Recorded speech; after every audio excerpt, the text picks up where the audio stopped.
Okay, so I'm Rivka Malka. Short, tiny bio, not necessary. I love Jews. I'm really happy in Baltimore. I run an outreach organization, and I'm ready to give a talk. Okay. All right, so here's the funny part about this talk.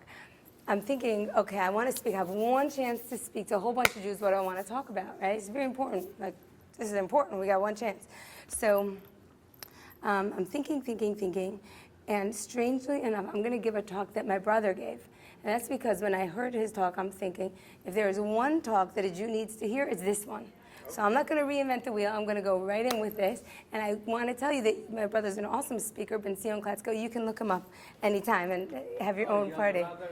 What kind of speaker? Yeah, he's fantastic. Torah speaker. Oh, where? He speaks all over the world, colleges, really? everywhere. In New York, too? Yeah. Yeah, Okay, there you cool. go. So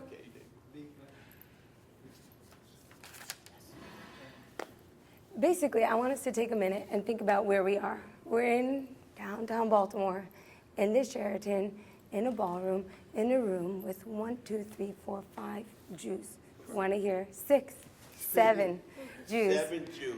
who want to hear about Shabbos, right? And we're part of Limud, which means that there's maybe 100 more people who came and set aside one day to have Jewish learning. And I want us to take a minute and think about what a minority we are and just what is going on with Judaism in general, that we have a real problem going on. The problem is there's a giant door and people are walking out, and they're walking out, and they're saying goodbye, and they're not interested. And when they make their planners, this isn't going in their planners. Where's all the people? And people are raising kids, and then like after a couple of years, they're in college, and they're wondering, are my kids going to date Jewish? Are they going to marry someone Jewish? I hope so, I hope so. I hope they go to that hill, and they're rooting for their kids to do something Jewish because something's not working. And we got to figure out what's not working, what's not happening in our Judaism that we aren't passing it down to our kids effectively, what's not happening in our Judaism that it's not doing it for us, that there's not enough of us filling up this room. And we know how many Jews are in Baltimore, right? 100,000? 100,000, I don't know. 100,000 Jews in Baltimore, right? Right? What? You say more? Okay, now we're going to refocus. First, we paid attention to the fact that we're a minority. Now we're going to pay attention to the fact that we're an important minority. We're an important minority because we actually did make it here. Now, the question is that I have for you is, how many people are proud to be Jewish? I am. I am very proud to be Jewish, and thank you for raising your hand. It's totally worth raising your hand. Sometimes they're like, who's wearing a red shirt? Okay, fine. I'm proud to be Jewish. I'm Okay? proud to be Jewish. Okay. Definitely. So if we're I'm a proud to be Yid. Jewish, I'm a Yid. you're a Yid. You're a real Yid. Yeah. So if we're proud to be Jewish, we got to be able. I speak a bit of Yiddish too. So if we're proud to be Jewish, we got to think about what does it mean to be Jewish? What is Judaism? What is Judaism? Now, if you go on college campus, and my brother is all over speaking, so you ask the kids, so like, what does it mean to be Jewish? What do you think they answer? What's Jewish? A nation, a culture, a nationality, a people, a land. It's all that, right? Yeah. It's like all that stuff. But the thing is that Judaism is never, ever, ever, not even one time called a religion in the Torah. At the end of the day, you have a little, you have forms that you fill out, and they say, race, nationality, religion, Jewish, right? Jewish religion. But one second, the Torah doesn't call Judaism a religion. Now, you have other religions. There's Islam, right? Do you know that to convert to Islam, as part of the conversion process, you actually have to say, there is no religion like Islam. There is no religion like Islam. 5 times. It's official. It's official. And I'm not making fun. I'm just saying that's a religion. And Christianity says we're the religion of love, but Judaism never calls itself a religion. So you would think like Moses comes down with the tablets, I have a new religion to tell you, right? He doesn't say that. Das. Like dati, religious, okay? So we're going to get to that because that actually is in the Torah. I'm going to tell you where, and it's a crazy place. You're not going to believe it. You're like, what is going on? Okay, so here is where you're going to find religion in the Torah. You know who calls Judaism a religion? Haman. In the book of Esther, he says to Achashverosh, she says to him, those people, dateim shonot, their religion, they're just like, they're like this people. They're just religious people. Don't worry. They're like the same as all of us, just they do different customs. They're just like, their religion's different. He reduces Judaism to a religion. But in fact, Judaism isn't a religion. What is Judaism? I'm going to tell you this. And like I told you, this is not even my talk. I don't have anything I want to say if I have one chance but to tell you this thing, for you to take home and to teach to people, literally to teach to everybody you know. Judaism is not a religion. Judaism is a relationship. And I say, oh, that's really fluffy. That's like so hippie of you. I can't even believe you're wearing this jacket. You say Judaism is a relationship. It's all about acceptance. No. Judaism is a relationship. In the Torah, it is written again and again and again and again. God calls the Jewish people, B'ni B'chori Yisrael. You are my eldest. He calls them, Ben Yakir Li Ephraim. You are my child. Shira Shirim. You are my lover. Everything again and again. L'chadodi, my kala, my bride. Again and again and again. God says, this is not a religion. This is a relationship between me and between you. I'm going to tell you something funny. What's the difference between religion and relationship? So, we need a father in this room. You fathers know this trick. So there's a woman, she's expecting, right? She's in her 9th month. And she's like, oh, honey, I'm having contraction. Hoo, hoo, hee, hee. And he's like, great, fantastic. I'm going to support you. We're going to go to the hospital. This is wonderful. And she's thinking like, oh, this is so sweet. This is the best moment. We're totally in this together, right? And he's like, great. Finally, and this is the male secret, finally I'm going to be able to get in my car, press on the gas, zoom through all the red lights, and if a cop stops me, I'm just going to say, oh, my wife is in labor. My wife's in labor. I'm totally allowed to do this. It's okay. And he's going to let me go. And I'm going to be like, that's how it's going to be, right? That's called religion. That's called how much can I get away with? How many rules can I break, right? That's called religion. That is the opposite of a relationship. That is a really bad and dysfunctional relationship, actually. How little can I get away with? That's like how you have with your boss. Like, what do I have to do to make him happy, And a lot of people have that relationship with God. That's not called a relationship. I'm going to tell you, relationship is when one person says to the other, how can I do more for you? What else can I do for you, right? I'll tell you something. I cook a lot of fleishik meals, right? And my husband really enjoys that. And every once in a while, I'm like, my gosh, this is so expensive.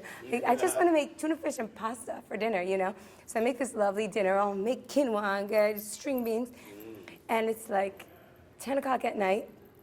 And he's like, I'm really hungry. I didn't eat anything. I'm like, honey, I made you dinner, right? But he's a meat and potatoes guy. So I say, okay. And now, if I was in religion, I'd say, well, we did the rules, right? Made you dinner, right? But I'm in a relationship. So I don't say, check the fridge. I say, what do you want? He says, kosher bite. So I'm like, I don't just say, okay. I say, well, what do you want me to order? What should I order? What are you in the mood for? So I want to make you happy. It's not about me. I did the rules. I made you dinner. What do you want? You're hungry. What do you expect? I love you. I want to give to you. You in the mood for a hot dog? Right?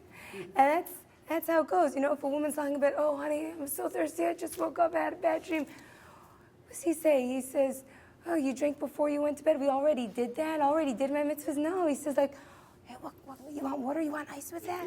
She's like, no, I want a Diet Coke on the rocks with the lime. No, she doesn't say that. She's like, okay. But he wants to give to her. That's called relationship. That's what Hashem wants from us.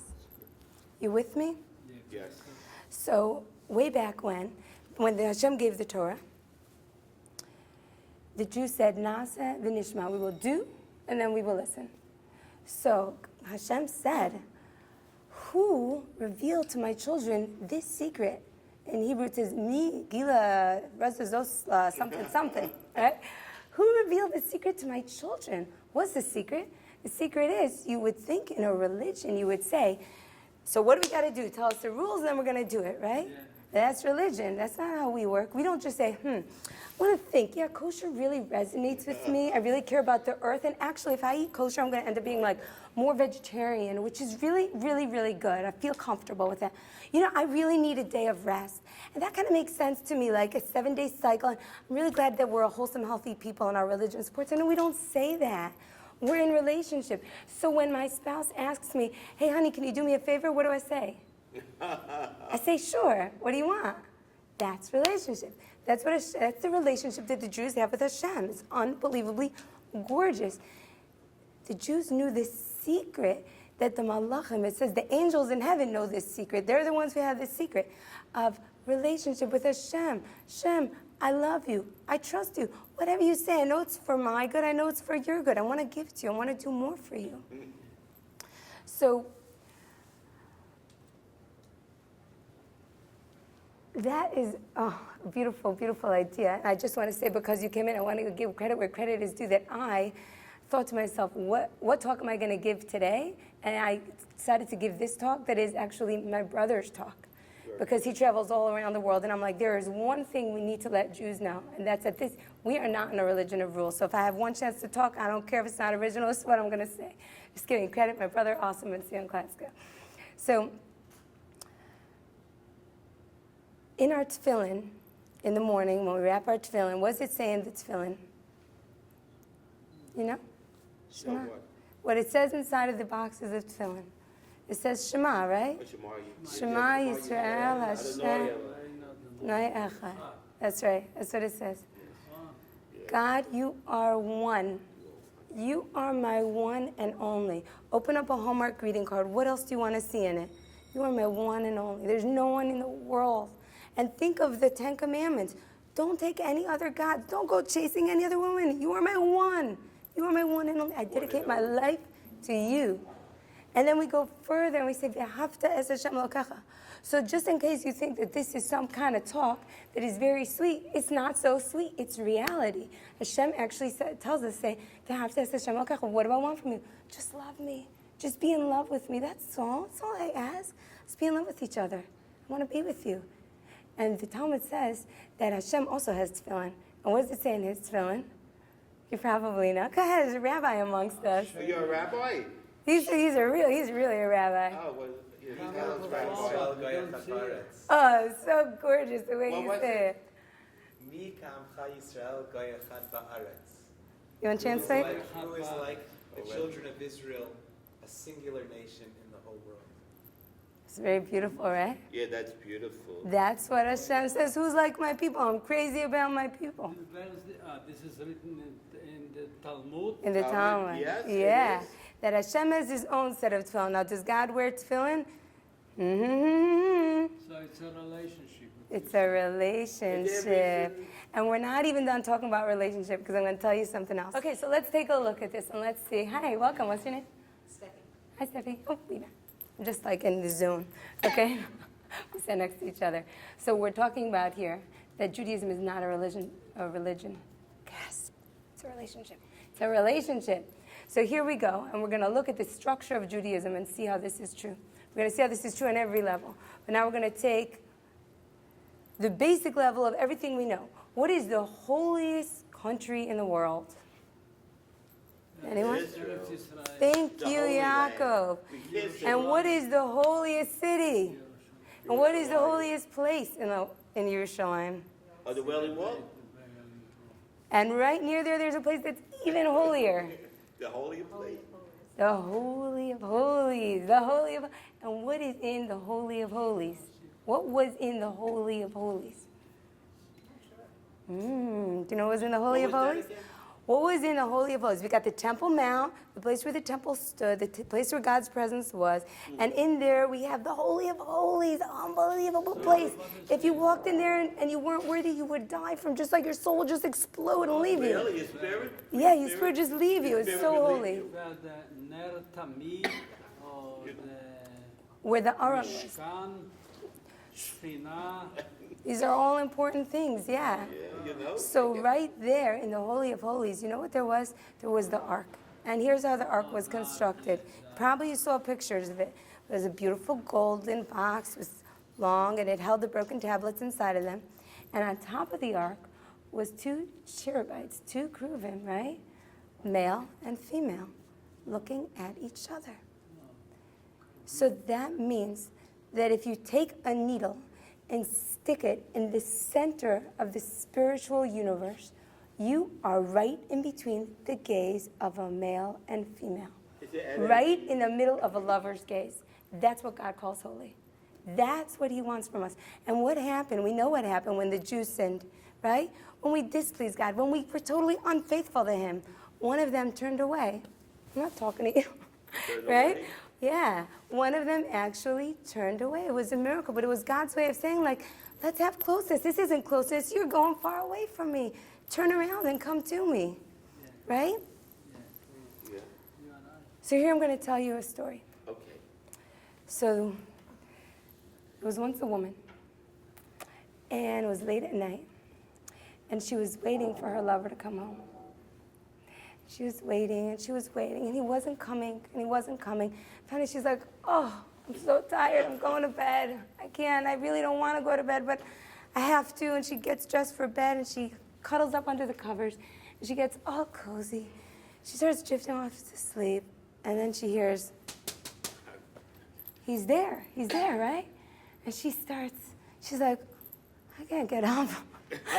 I can't get up. Oh my gosh, I'm so cozy. And he's like, You have to get up. and she's like, should I get up? I can't get up. And she just stays in bed. She's still in bed. She won't get up. She's not getting up. She's just asleep. Too late. A minute passes. Silence. Nothing. She wakes up. Oh my gosh, he left. He left. Am I crazy? I just missed an opportunity to be with my loved one. I'm crazy. So she gets up. She throws her clothes on. Barely. She's still in her slippers. She runs out the door in her slippers and nightgown. And she's like, honey, where are you? I can't find you. I'm sorry. I'm coming back to you. And the watchman, he's outside, and he's like, Miss, are you okay? Should I call the police? Is everything okay? And she's like, I don't care, the police. I don't care if I get in trouble. I missed the opportunity to be with my loved one. I don't know what to do. And she's looking. She goes to find him because she is devastated that she missed this opportunity. That is not a romance novel. That never happened to me either. That's not a personal narrative.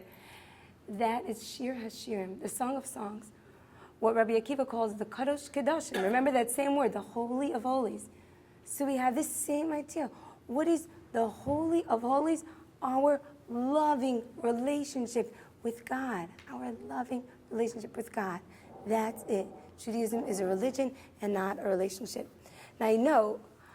Judaism is a relationship. Oh, you better get up here and give this speech now, because I'm like, I just said the wrong thing. Judaism, say it again. It's a relationship, not a religion. There you go. That's the mantra. We're very picky about our bumper stickers. Me and my husband, we just don't like bumper stickers. It's like too much of a commitment. Yeah, it's like we stand for pizza. I can't handle it. But there's only two that I would have on my Car. thank you. Which one? On my car. One is from equals friendly. And we just got to live up to that. My brother actually made that one, a different brother. He got this cheesy picture of him. It's really cute with his little face. And from better equal friendly, actually. And the other is Judaism is not a religion. It's a relationship. That's all we got to keep in mind. Because if you are in religion, everything is a pain in the neck. I don't know about you, but I don't want to follow a bunch of rules. I don't know how rebellious any of you are, but I spend my life in detention. I don't like rules. And I don't want to follow them. But if I'm in a relationship, sometimes people say marriage is hard, and that kind of bugs me. Because marriage is wonderful. Does wonderful mean that it's not work? Does wonderful mean that you don't have expectations of each other? Does wonderful mean that you can do whatever you want? No. But if you're going to reduce a marriage to who takes out the garbage, who pays the bills, who washes the dishes, and who does bedtime, then you got nothing. You got a business agreement. And that's why way back when we had sacrifices, and they were called korbanos, from the word karov, closeness. And then we turned away from God, and we started acting out, and the temple got destroyed, and God's like, thank you, but no thank you. All this, I don't want korbanos, because I don't need a sheep. I don't need a sheep.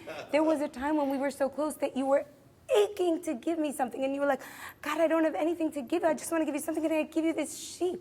And then we use this sheep for mitzvahs and to eat and to serve and to feed people. But now, after that, it's like, I don't need your sheep. It's like a guy, he comes home one day and gives his wife flowers, right? And she's like, oh, these are wonderful. Thank you so much. Oh my gosh, these are beautiful, delicious roses, yellow, and my favorite color. And she puts them in the middle of the table, and she's really happy. And the next week, it's before Shabbat, and he's like, I kind of like that reaction. I'm going to do this again. And he goes out, and he buys flowers for her again. And okay, yeah, he's a good guy, right? Yeah. He's a good guy. Every week he does How it. long? for a year and a half. A year and a half. Year and a half. Year and a half. Oh, okay. But you know what happens after a year and a half? He gets like a little distracted. It's been a month now. He's like buying the flowers in more of a hurry, a little bit unintentionally, unintentionally. They're not communicating so well. Husband and wife, stuff is going on. And one day it's like Shabbat, and he's like, oh, you know, he comes home. It's after work. She's ready to have him at the table.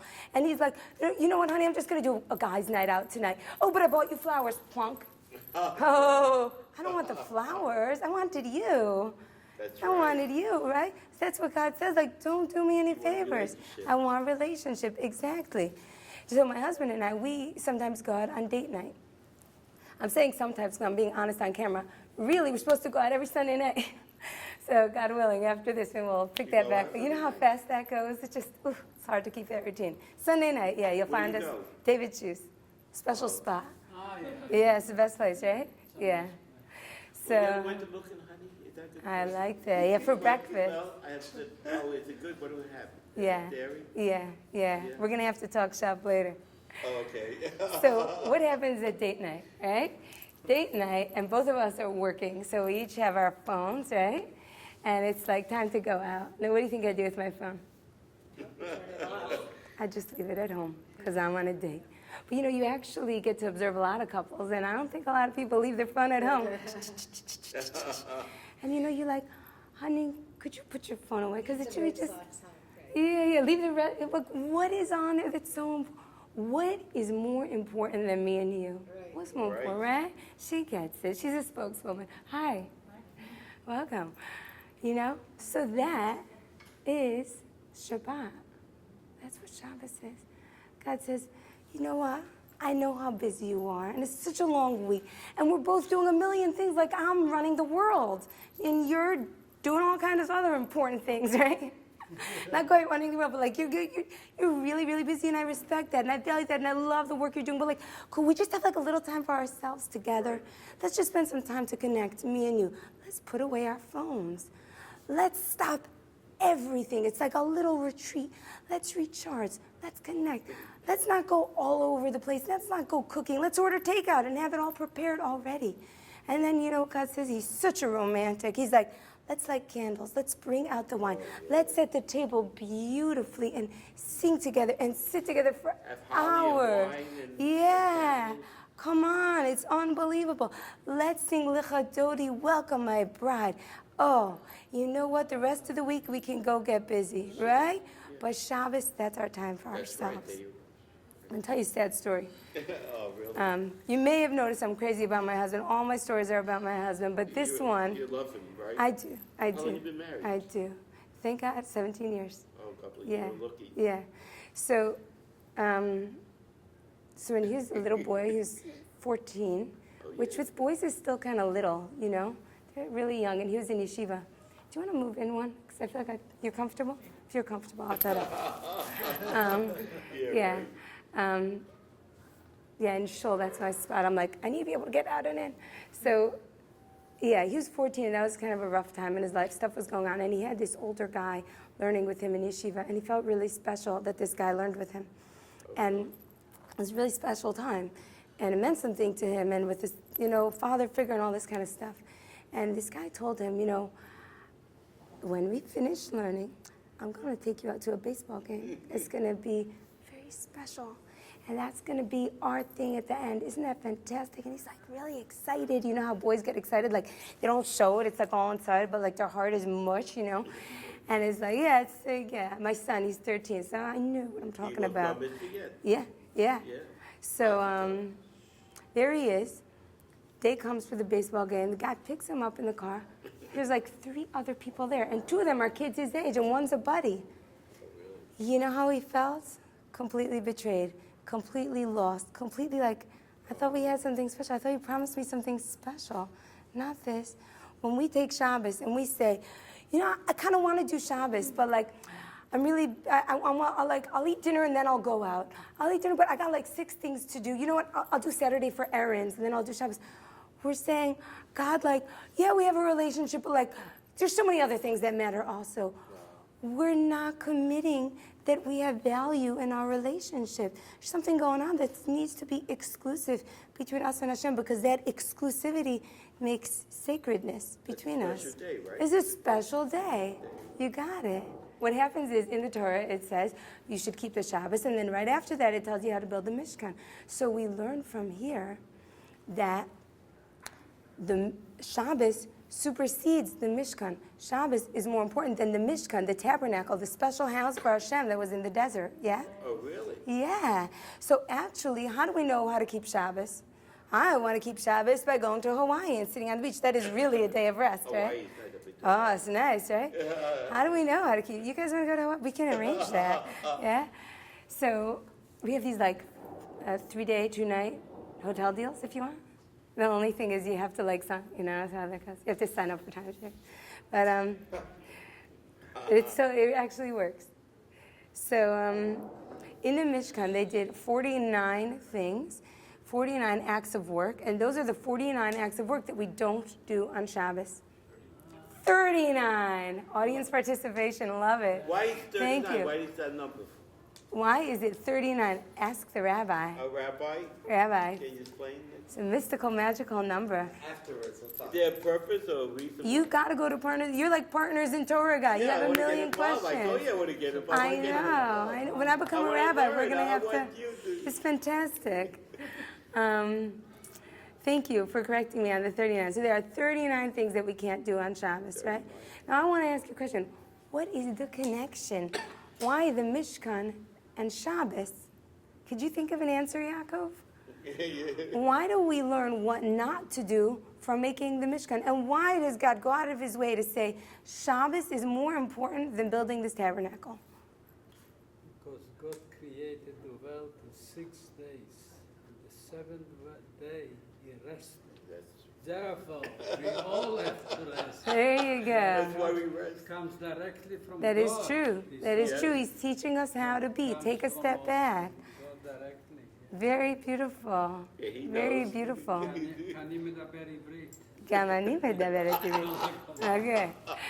So we got to do another story to get this point out. And here's how the story goes. So there's a guy. He comes home from work, right? His name is Mr. Jones. And he's working later and later and later and later and later. And it's like 8 o'clock when he finally comes home. And his wife is standing there at the door. She's like, where have you been? Where have you been? And he's like, I was at work. I was running late. And she says, but tonight is Bobby's game. And you said you would be there. You said you would be at Bobby's game. And he's like, well, what do you want from me? I was working. He says, I'm only working for you. What do you think? This chandelier is free? This house is free? You want the nice clothes? You want all these things? You want food on the table? I gotta work. That's what I gotta do. And she says, honey, chandeliers don't mean anything to me. Thank you very much for all that you do. But if I needed to choose between a chandelier and a father who's present, I'm gonna choose a father who's there for his son. Right? Right? So God says, thank you very much for making me a Mishkan, for making me a special place to live. Thank you. But what I want more than that, more than anything, is to be with you. So for Shabbos, it's just going to be me and you. No props. We have no props. We sit, we sing, we're together. It's Shabbos. Now, sometimes people want to connect to God, and they come up with ways that they feel connected. And they don't want to give examples because this is not meant to dismiss anyone's service. But sometimes people come up with ways that they can connect with God. And maybe the Torah says you should, maybe the Torah says you shouldn't, but they say, I really feel connection like this. Like, I need to do this because I feel connection, right? Yeah. Are we out of time? Oh, you're just turning in. No, don't be out of time. She's good. I like it. Yeah. We still have time, we still have time. Oh, that's stories? fantastic. I like these stories. Yeah, we got a lot of stories here, right? Good. So, True? yeah. It's the truth.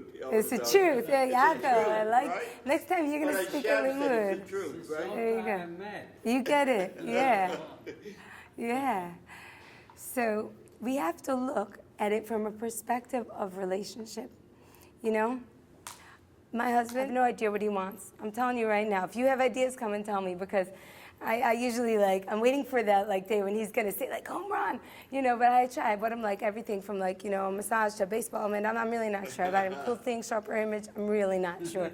But the thing is, if I would buy him scented candles, which is what I really connect to. If you want to buy me a present, I can't have enough of scented candles. Then that's not doing a relationship with him. That's not on his terms. That's just here's how I feel that I can express love. Hashem, he wrote the Torah. And he says, here's how we can connect. Here's how we connect on Shabbos. This is the structure for connection. These are the terms of our relationship because I know you. How can we trust? That sounds one-sided. He's making all the terms. Until we think about, he made us. He knows us. He knows us like a book. He wrote the book called Us. And he knows what makes us tick and what makes us feel connected and what makes us feel distracted and what's serving our souls and what's serving our ego. So when he says, here's how we do it, yeah, that's how we do relationship. Let's say, I'm honey, could you please buy some milk? I can't get out. Do you mind stopping on your way back from work and picking up some milk? So my husband, pretend, goes to the store, right? And he's oh, she wanted milk. Oh, I have any? Oh, shoot, I left my credit card at home. Okay, fine, cash. Oh, look at that. Have $5. Oh, my gosh, look at those flowers. She's going to love them. She's going to love them, right? Yeah, right. So he picks up the flowers. He brings them home to me, and he's sweetheart, I bought you flowers. I'm thank you. Where's the milk? And he's well, I ran out of cash, and I just had a love attack. I had to buy you these flowers, and I ran out of milk. And I'm thank you, but I got a bowl of cereal here that's really crying out for some milk. Oh, yeah. Right? You have to have Right? milk. So when we start, messing around and, starting to make our own rules, what are we doing? We're saying, God, we want to do this on our terms. That feels a lot better to us. But, we may not be making connection with God that way. And then we may not be having relationship at all. Who are we serving then? Relationship goes so deep that you can see it in the structure of almost every mitzvah. I'll give you an example. Milk and meat, right? What does the law say? The law says you can't mix milk and meat. You can't cook milk and meat together, right? Yeah, So comes the rabbis and they say, well, you know what? Chicken kind of looks like meat. If you have a turkey frank and a beef frank, they really look the same. And if you only don't mix milk and meat, you may kind of make a mistake. You may just pick up the wrong thing. It might be a veggie burger, and then it won't taste good. No, it might, right? Who knows? Turkey burger, hamburger.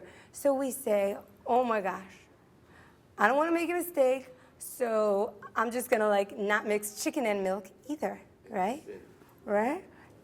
Not because it's a sin. Why? How come? You have to wait a certain amount of time between. That's right. 6 That's hours or right. whatever. Fantastic. So the thing is, just like relationship, you know what? My husband can't sleep with the light on. But he married a voracious reader. And I just love to read before I go to bed.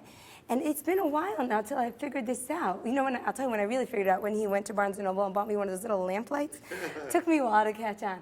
But, at the beginning I was leaving the bathroom door open, leaving the little light on top of our headboard. You know what I'm saying? But after a while, with a little bit of more real giving, coming to see the man can't sleep with the light on.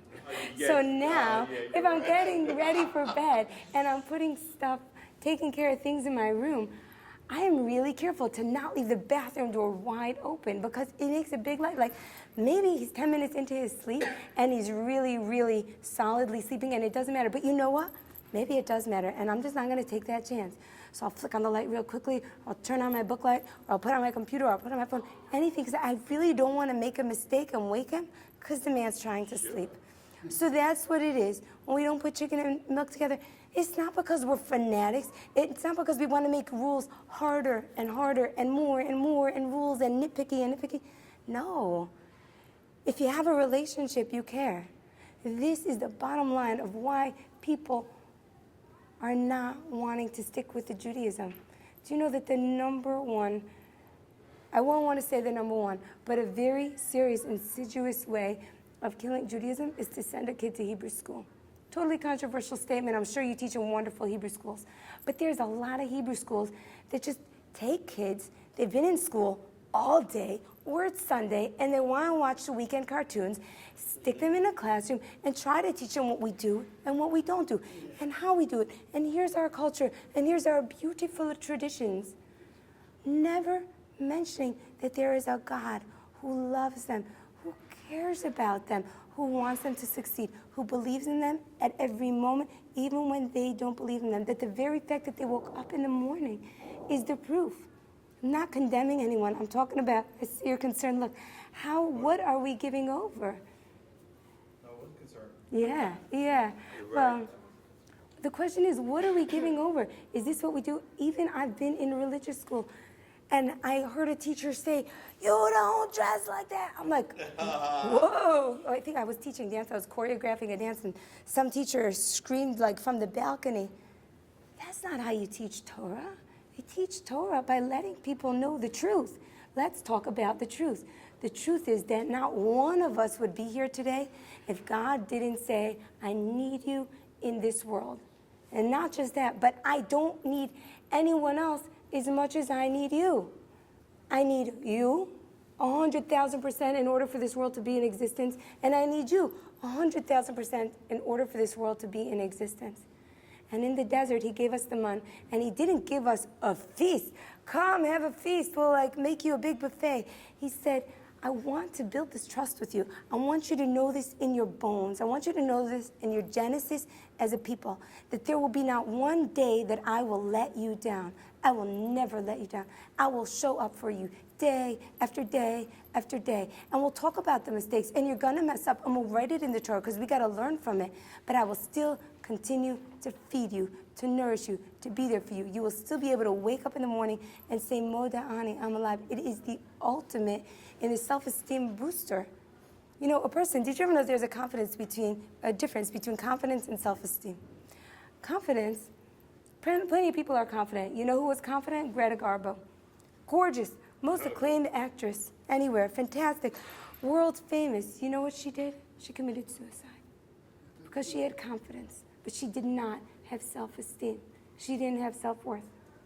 Self-worth can only come when you're in relationship with Hashem.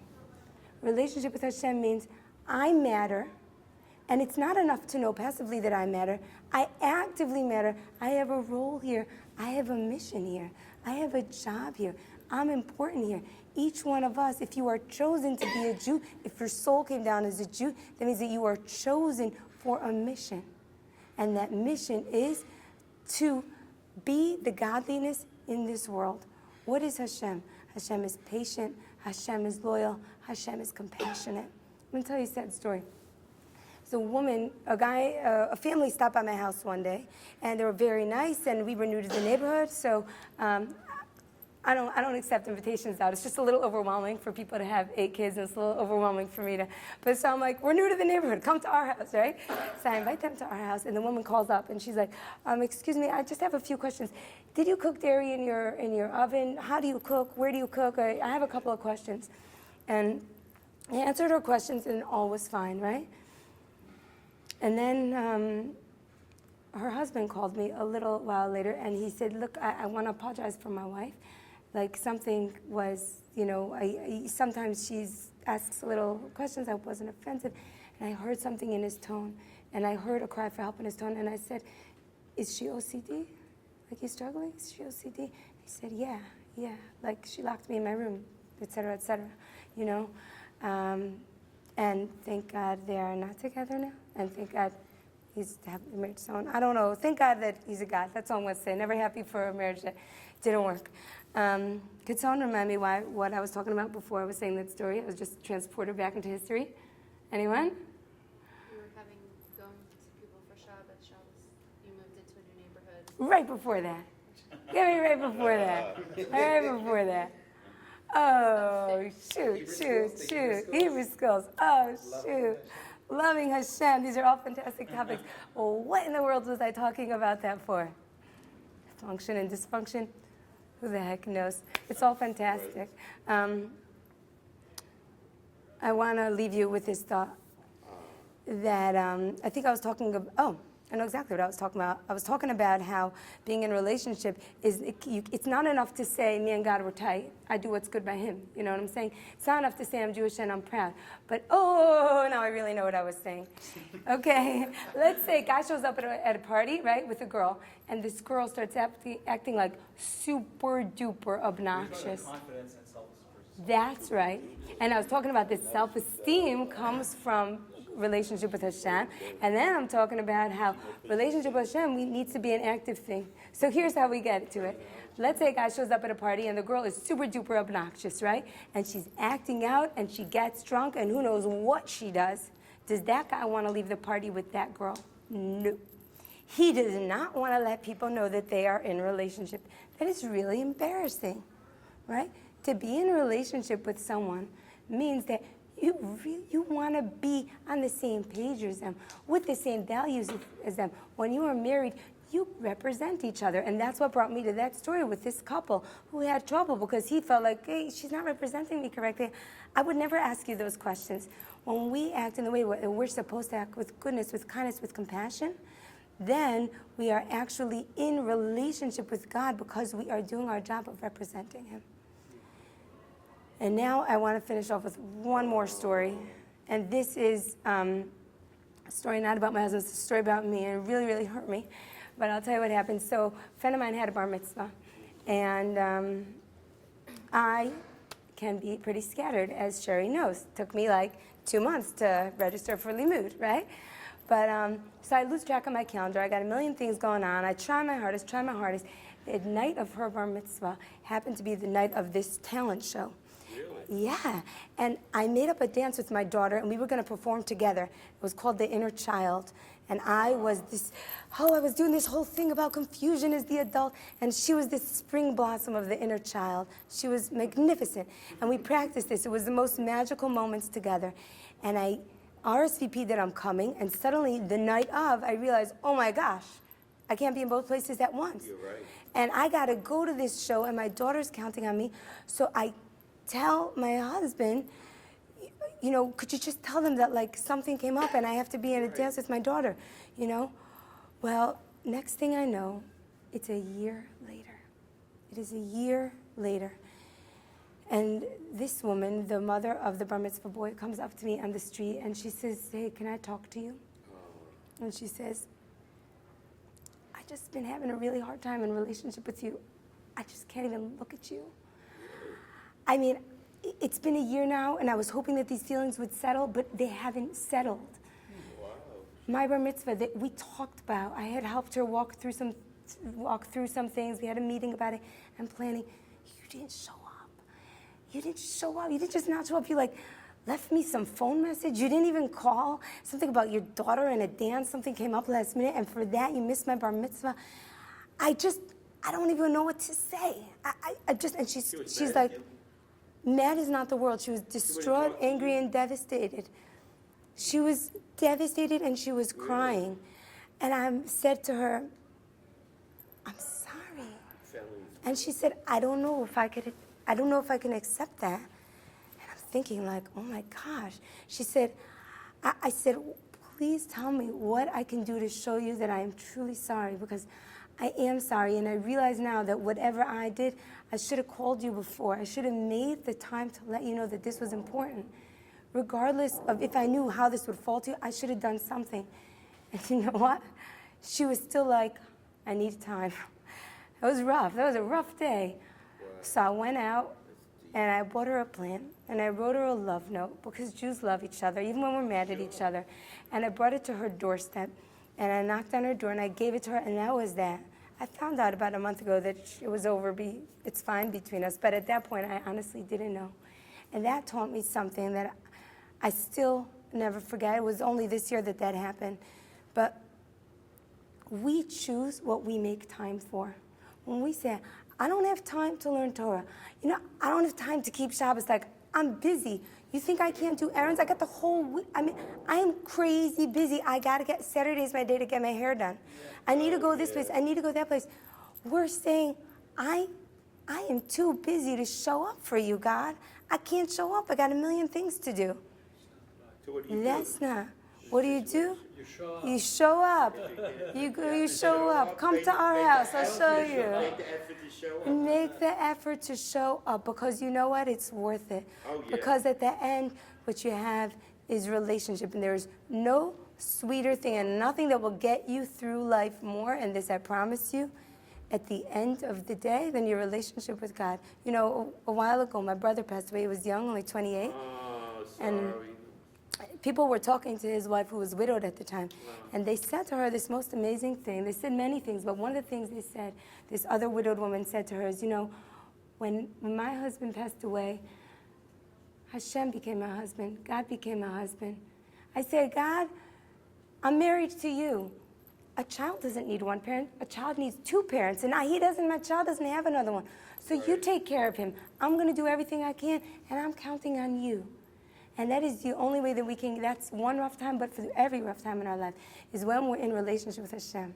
So when we leave this room, let's walk out together with that mission, not for ourselves, but to give that gift to the Jewish people. That we are not a people of rules, and we are not a people of religion, and we are not a people of do's and don'ts. We are a people with a God who loves us, who wants maximum happiness for us, and who wants to be in a relationship with us. And thank you all for coming. Thank Really you. awesome. Thank you That's so your much. Thank you.